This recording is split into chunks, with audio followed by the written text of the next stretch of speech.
More now on our breaking news. A second judge has ruled that the Trump administration must use emergency funds to at least partially cover SNAP benefits in November.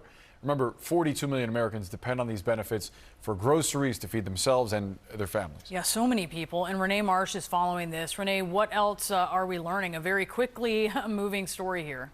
Yeah, so these two judges, one in Boston and one in Rhode Island, making these decisions just really just minutes apart. And so what we have here at this hour is that these two federal judges are aligned in saying that the Trump administration is required to tap into this emergency fund that is sitting at the USDA. Señores, hoy tenemos noticias de última hora. Y créanme que esto es un golpe directo al corazón del Partido Republicano y a la administración de Donald Trump. Pues dos jueces federales acaban de emitir fallos que prácticamente obligan al gobierno a que tenga que liberar los fondos del programa de SNAP, el programa que da asistencia alimentaria a millones de familias.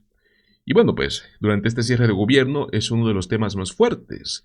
Y bueno, se acaba de comprobar, amigos, que lo hicieron usando el mismo fondo de emergencia que los republicanos juraban que nunca iban a tocar. Según el New York Times, uno de los jueces, que es John Connell del distrito de Rhode Island, ordenó al gobierno distribuir el dinero del fondo de contingencia inmediatamente para poder garantizar los pagos de este próximo 1 de noviembre, o sea, para el día de mañana. Casi al mismo tiempo, otra jueza federal en Massachusetts, que es Indira Talwani, le dio una victoria temprana a más de 20 estados que lo que hicieron fue demandar al gobierno de Trump para que éste soltara los fondos de ayuda alimentaria. Esta última, la jueza Talwani, fue claro: la decisión de frenar los beneficios de SNAP es algo ilegal, y le dio al gobierno un plazo hasta el día lunes para que expliquen cómo es que pensaban financiar la ayuda de noviembre. Cito lo que dice: el Congreso ya destinó dinero a un fondo de emergencia, y si millones de personas se están quedando sin comida, ¿cómo es que esto no va a ser una emergencia?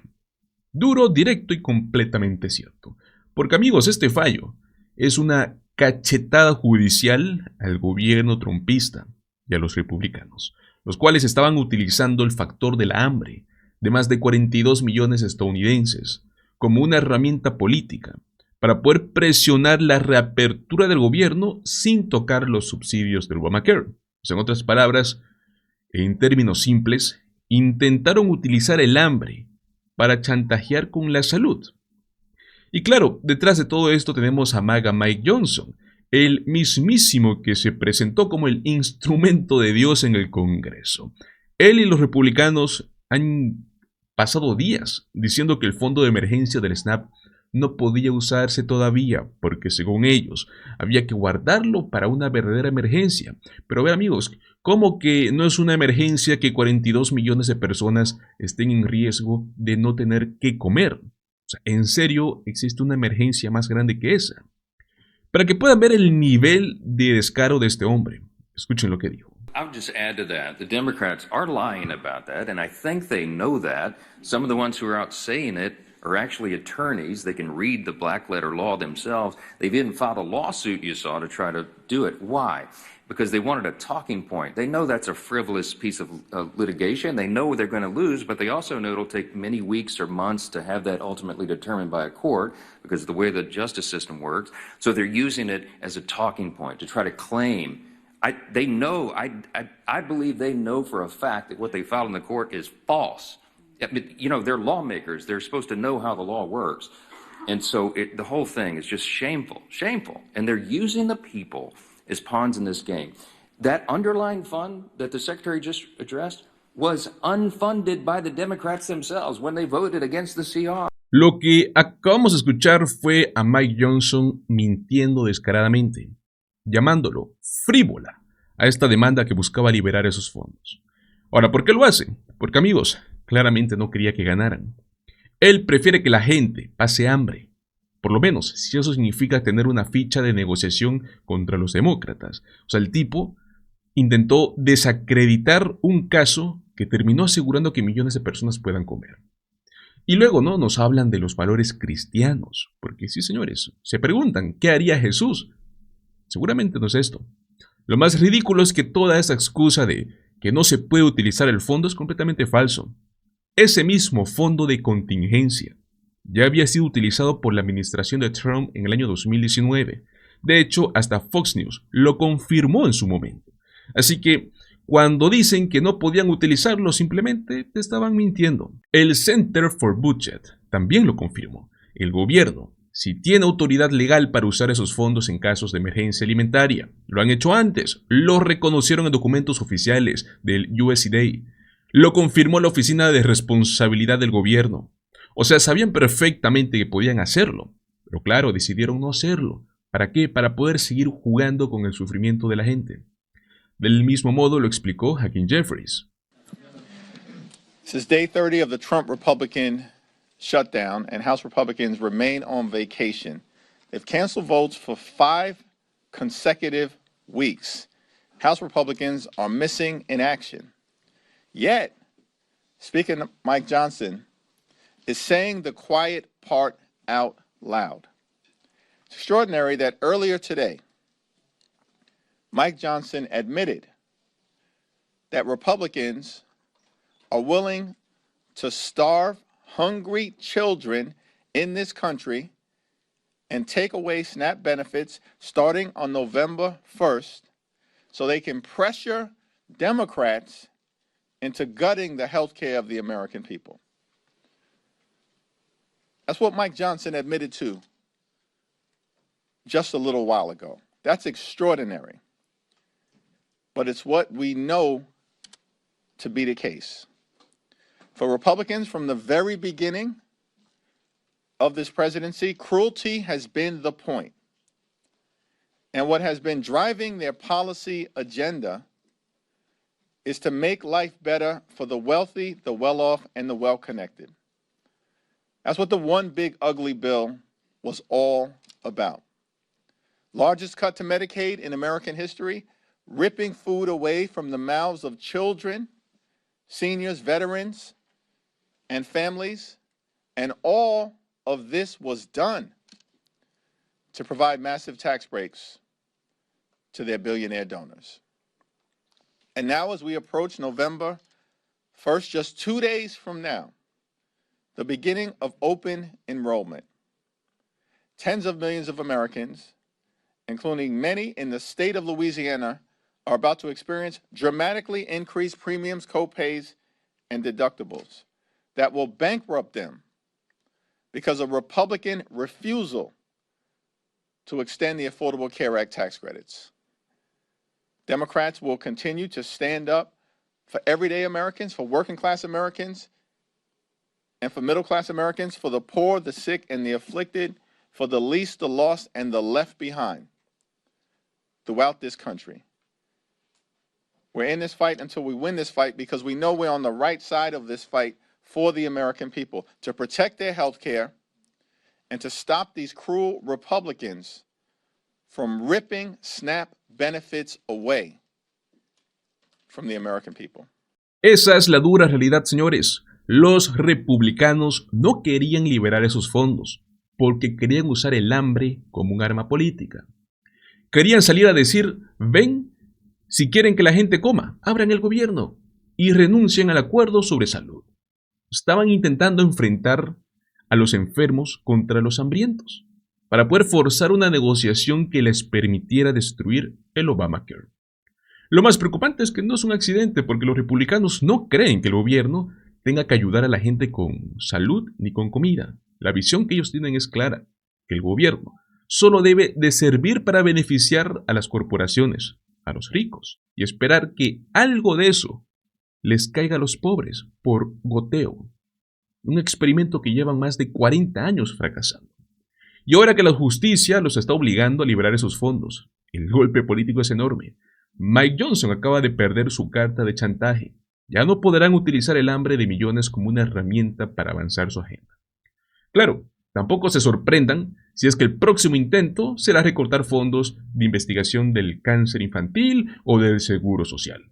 Porque amigos, estos tipos no descansan. Y cada vez que dicen, nos preocupan los trabajadores, lo que realmente te quieren decir es, nos preocupan los donantes. Ahora bien, señores, vamos a profundizar un poco este tema del cierre de gobierno, porque acabo de ver una entrevista que le hicieron a un analista, al ex senador, que ahora es analista, John Tester, el cual lo dejó muy claro. La pregunta es, ¿quién puede ganar políticamente si el país es el que está perdiendo? Estados Unidos prácticamente paralizado por culpa de este cierre de gobierno, el cual parece no tener un fin, y mientras millones de familias no saben qué es lo que van a comer esta semana, bueno, más aún, gracias a que este juicio contra el gobierno salió victorioso, Trump sigue jugando a la política y lo hace desde su resort en Florida. Un cierre de gobierno federal provocado por falta de acuerdos en el Congreso y sobre todo por la negativa de Trump a querer ceder. Esta frase, ¿no? ¿Quién puede ganar políticamente si el país está perdiendo? Lo resume todo. No hay ganadores, amigos, más aún cuando el pueblo es el que paga las consecuencias. Escuchemos lo que dice. Peter, obviously so many Americans hoped it wouldn't come to this, but now here we are. What changes tomorrow, not just for Americans, but also for this political fight that they are basically stuck in the middle of? Yeah, I mean, look, they have done a lot to try to mitigate the public impact when it comes to the shutdown now a month old. But this is when it really starts to hurt a lot of people. This is when it starts to get past the political inside the beltway fighting about who's winning and who's losing and all that kind of stuff, and it affects real lives. Now, whether that has an impact on the representatives in Washington or not, whether that convinces people to find a way to make this end, it's unclear. There doesn't seem to be a crisis atmosphere in Washington, even though it's going to be a crisis out in a lot of parts of the country, right? The president, as you said, was out of town most of the week in Asia, now leaving town again to go to his estate in Florida. Congress, the House hasn't been in session in a month, the longest it hasn't been there for decades, apparently. You see no sense that there's any kind of urgency about finding a way to resolve this, because both sides are kind of planted in for the principles that they're espousing and the politics that they're playing. It does seem, Nick, that the only people who are sensing crisis are the people who are stuck in the middle of it, the American people.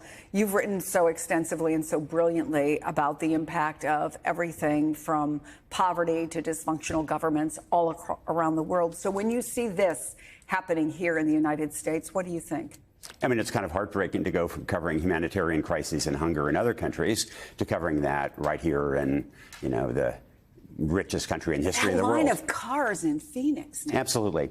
And, I live now, as you know, in a working class area in Oregon that is both Trump voting and also quite dependent on food stamps. And, I got a call yesterday from an old friend who pays almost no attention to what is happening in politics and government, just no attention.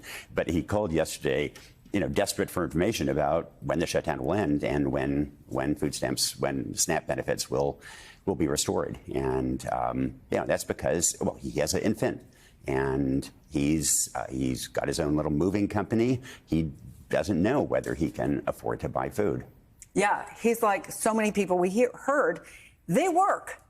They just need that little extra help, like we heard from those two folks. Senator, let's figure out where we are now. I mean, this is not the first time that there's been talk of ending the filibuster, but I wonder what your reaction is to the president responding to all this, not by negotiating, but by putting forth this demand and the filibuster. That's the answer. Well, I just want to back up just for a second, if I might, Chris. I mean, look, this shutdown could end in the next few hours if folks could get together and reinstate the health care insurance supplements so that insurance rates don't go through the roof. The fact is the filibuster has had bipartisan support for the entire time I was in the Senate, and I think long before that. And I think the fact that the president, who, by the way, could end this shutdown immediately by just telling the Republicans in the Senate to negotiate, by saying that we're going to undo the filibuster is more of my way or the highway. No compromise. We're just going to do this, and that's that. when in fact, good policy comes from people sitting down and compromising and finding a middle ground. You do away with the filibuster, that's gone. And quite honestly, it will be interesting to see what the folks that I served with that have always supported the filibuster because they understand it makes for better legislation are going to do now that the president has said do away with it. Because in the last 9 months, every time the president's told the Senate and the House Republicans to do something, they've done it. And without any questions. And it'll be interesting to see what happens now. You know, Nick, I can't get that friend of yours out of my head because he's representative of so many people. Not everybody follows every snippet of the news every day, right? And I was thinking about an 85 or 90-year-old who doesn't use a computer, who doesn't read the paper, but opens up a bill on health insurance and finds out that $900 they absolutely don't have on their Social Security. That's their income, right? They don't have necessarily the experiential wherewithal to know what to do, nor do they have Nick Kristof on speed dial. So what does that mean for them? Well, look, I mean, there are going to be, of the 1 in 8 Americans who are on SNAP, there are going to be plenty who are going to figure things out. They're going to have parents, they're going to have a relative, yep. There's going to be a local food bank. There are going to be plenty who are going to work things out. But that's a lot of people. And there are also going to be so many who are like a household I once visited in Arkansas where there was a 12-year-old boy who I was interviewing because he was kind of on the cusp of trouble. And we spent time in that house. There was no food in that house. And every month at the end of SNAP benefits, there was no food in the house until the next benefit rolled into their account. And, you know, now it's maybe okay if it's a day or two, you can survive. But if it's a prolonged period in households like that, and there are many of them around the country, people are really going to be struggling. Michael, so let's talk about what's happening on Capitol Hill. Still no sign of the House coming back. And is there any reaction at all to what the president had to say as an offer of how to end this? Yeah, Chris, it looks pretty likely that this call for the filibuster to be abolished by President Trump is falling flat up here on Capitol Hill. This was always the expectation that folks had because there are so many stalwart defenders of the filibuster still serving in the chamber. Chief among them is Senate Majority Leader John Thune. Earlier this month, even, he had said that the filibuster was a bulwark against a number of things that could have harmed the country. He also argued that the legislative filibuster is what makes the Senate the Senate. And early this morning, we're getting indication that his feelings on the procedural matter have not changed. We have a statement from the leader's spokesperson, Ryan Rassi, who says that the leader Thune's position on the importance of the legislative filibuster is unchanged. So, Chris, look, we discussed that it's not every day you see Republicans in either chamber go against President Trump on a matter. And when it happens, it's significant. And it's not just in the Senate. Now, of course, the House doesn't really have a stake in this debate. But we did hear from Speaker Johnson yesterday, who in the past has defended the legislative filibuster, another very close ally of President Trump, who often backs him up on a number of different things. Speaker Johnson this morning also saying that he is a believer in the filibuster. Take a listen. What you're seeing is an expression of the president's anger at the situation. I'll just say this in general. As I've said many times about the filibuster, it's not my call. I don't have a say in this. It's a Senate chamber issue. We don't have that in the House, as you know. But the filibuster has traditionally been viewed as a very important safeguard. If the shoe is on the other foot, I don't think our team would like it. So, Chris, in sum, it does not look like the filibuster will be changed, those Senate rules will be changed to end this government shutdown. But the fact that President Trump is floating it, and we've heard it be floated from some other Republicans on Capitol Hill as well, underscores the real impasse that lawmakers find themselves in. In fact, next week we can be talking about the history books. If this shutdown stretches into Wednesday, which would be the 36th day of the shutdown, it would be the longest funding lapse in U.S. history, breaking the record that was set back in 2018 and 2019 during President Trump's first term. Michael Schnell, thank you for that. Peter, the president, as I noted, he spent the last week overseas. Now he's heading to Mar-a-Lago. Why isn't he more involved here? Why does he seem to be focused on so many other things, but saying virtually nothing about the shutdown?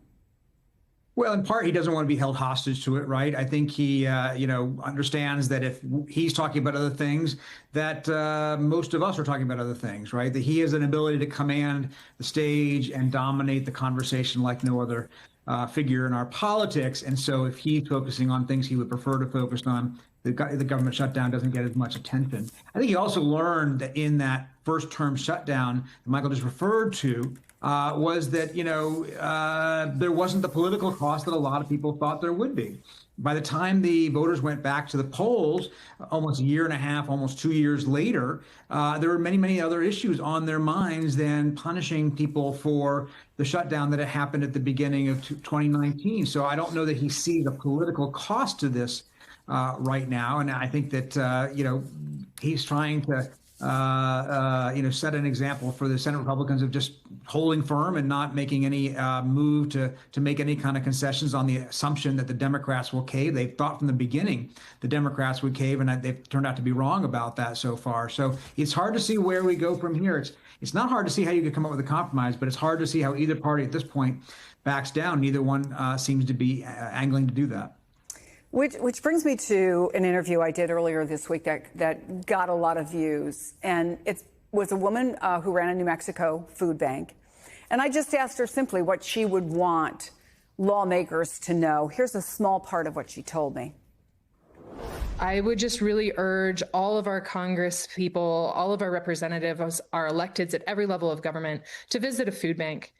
Stand in that food line, put a box of pinto beans and rice into someone's trunk and see what we see, which is hard hats and public school teacher credentials and car seats.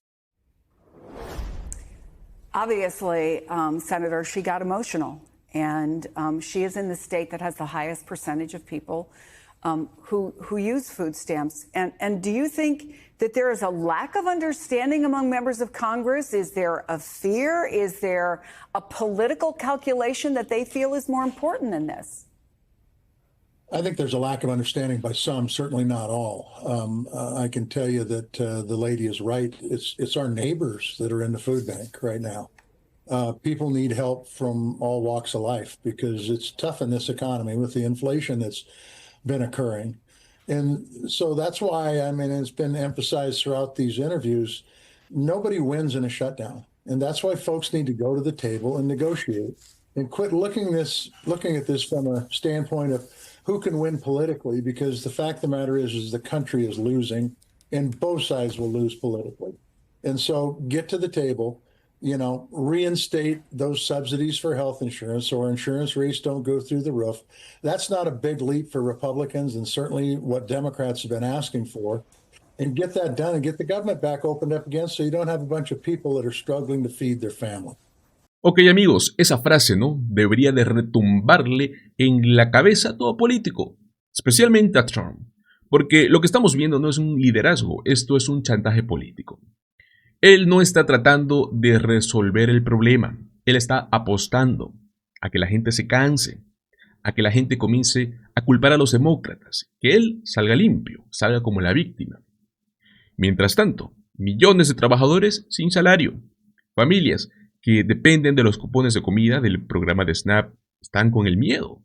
Por lo menos hoy resolvimos un tema. Lo más grave, ¿no?, es la indiferencia. Porque, a ver, vemos cómo el presidente viaja al extranjero, y luego se va a Mar-a-Lago, y ni siquiera menciona la crisis. ¿Por qué? Porque no siente el impacto. Porque para él, esto es un juego de poder. Donald Trump aprendió algo del cierre que hubo en el año 2018 a 2019. El costo político fue bajo. Pero lo que él no entendió es que esta vez el país está más cansado, está más endeudado, está más dividido. Hoy la gente ya está viendo cómo su clase política convierte sus problemas en simples estrategias electorales.